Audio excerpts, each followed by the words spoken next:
गोथारै आजावना लादों आरो बेखौ आंबो दिनै मावलांनो हागोन होननानै समायखिरा लानाय जाबाय।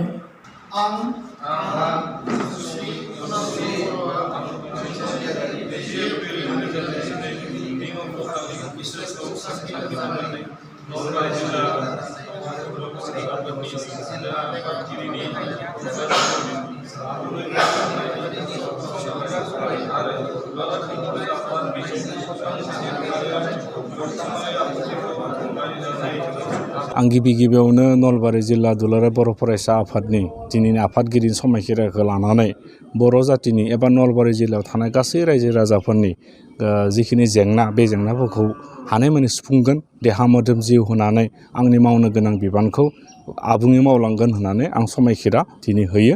लोगोसे बर' रायजोनि थाखाय जिखिनि जेंना जागोन बे जेंनाखौ सुस्रांलांनो थाखाय आं नाजालांगोन।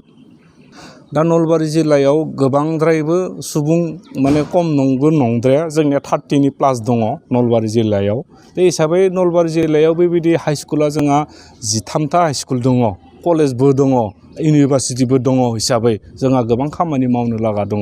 आरो बै खामानि मावनो जि सम, बे समखौ नायनानै जोङो आइ आफा रायजो राजा बिथांमोनजों सावरायलायनानै बर' जि फरायसाफोरनि जेंना, स्कुलाव दिनै जिर' टिचारनि जेंना बा फोरोंगिरिनि जेंना एबा बायदिसिना जेंना बा सरकारि जायैनि जेंना, बेफोरखौ लानानै एबसुआ दिनै गोबाव बोसोर हान्थिबोगासिनो दङ।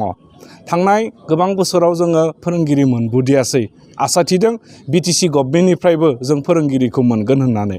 मानो होनोब्ला जों बिटिसिनि खाथियाव थानाय जोंनि नलबारि जिल्लाया, आरो नलबारि जिल्लायाव मेन पावारनि आंखाल गैया।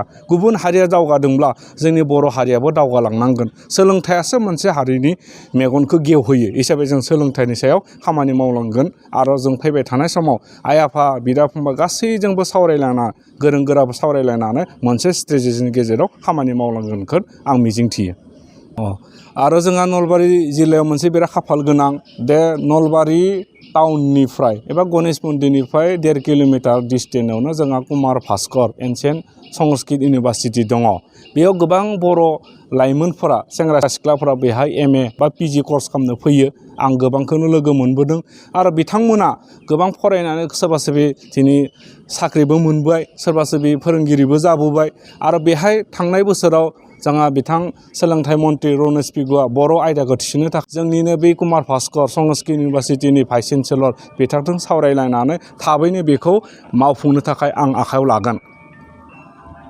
जिल्लानि खाथियाव थानाय जोंनि बे जिल्लाया, माने बाक्सा जिल्लानि खाथियाव थानाय जोंनि जिल्लाया BKWC जों लोगोसे BTRआव हाबनायनिबो गोबां माने स्ट्रेटेजि जोंहा दङ।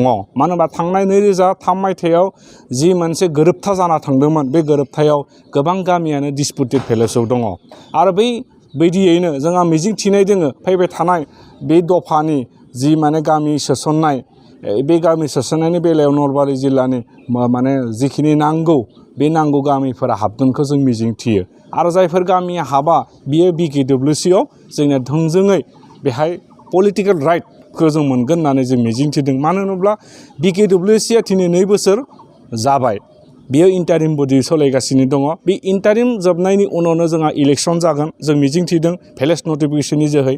आरो बे इन्टारिम जोबखांना जि इलेक्सन जागोन, बे इलेक्सनाव जोंनि राव, हारिमु, थुनलाइ एबा समाजारि जि जेंनाफोरखौ जों फैबाय थानाय समाव फोसाबगोन बा फोसाबनो हागोनखौ आं मिजिंथिहरदों।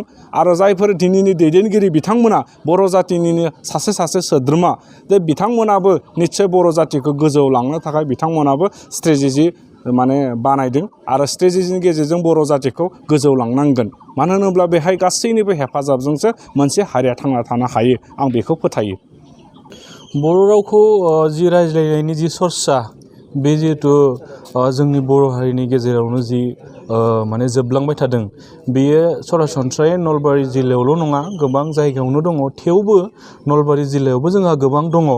जेरै बुंनो थाङोबा खोलाहानि बर' आरो दं, मोनफा मोननै ओनसोलनिबो दङ। बेवहाय जों जुदि नोजोर हरोबा बर'नि कालसार हिसाबैथ' गाननाया दङ, खिन्थु जिथु राव रायज्लायनाय बर' राव, बे रावा गोमालांनो हमदों। दा मिरु दुलाराय बर' फरायसा आफादा बुंनाय बादिब्ला बेबायदि ओनसोलफोराव मोनसे जि बर' राव रायज्लायनायनि जि ट्रेनिं, बे जिनिसखौ लाबोनायनि मोनसे सरसा सोलिबाय थादों।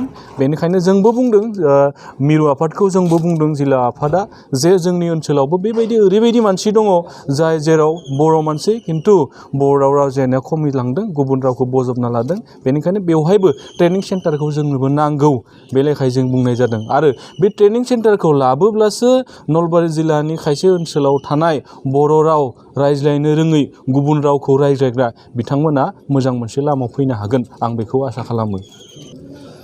नलबारि जिल्ला दुलाराय बर' फरायसा आफादा जेसेखि खामानि मावबावदों, जों बेखौ गासै खामानि मावबोबाय होनना नलबारि जिल्लायाव आं सानाखै, दासिमबो साना। आरो नलबारि जिल्ला दुलाराय बर' फरायसा हिसाबै जोंहा गोबां खामानि मावनो लागा दङ। दा जायफोर गोदान बिबान मोनबाय आफादगिरि नेहाथारि, गुबुन गुबुन बिबानगिरि बिथांमोनखौ आं साबायखर बावगोन। दा फैबाय थानाय समफोराव जे खामानिफोरखौ मोजाङै मावलांनो हायो। आं सासे गाहाय नेहाथारिमोन, आंनि समाव आं जेसेखि मावनो हादों बेनिख्रुइ जे साबसिन खामानिखौ बिथांमोना मावनो हायो, आं बिथांमोनखौ बेखौनो हास्थायो।